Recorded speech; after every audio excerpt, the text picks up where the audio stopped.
នច្បាស់ពេកបងស្ទើរត្រែងយូរអាយមិនបានថ្នាក់ថ្នមឲ្យអងចិនតាអូនស្អាតណាស់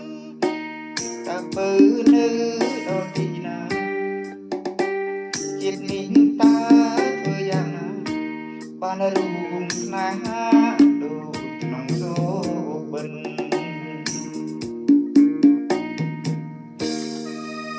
បងប្អូនតាមកែភាសានេះ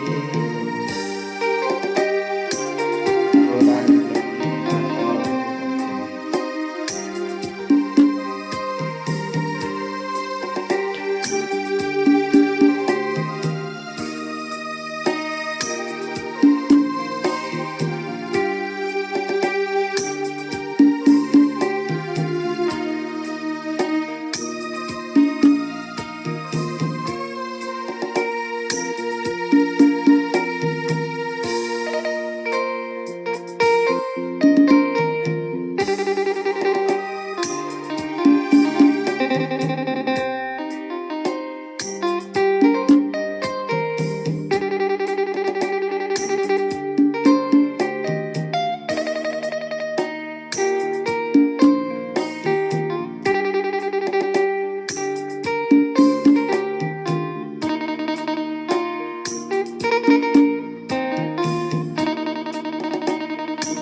ពេកបងស្ទើរត្រែងយំ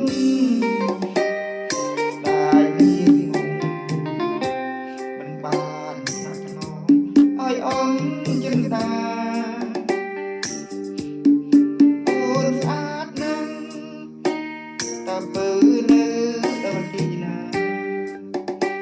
ជាតិនេះតើធ្វើយ៉ាងណាបានរួមស្នេហា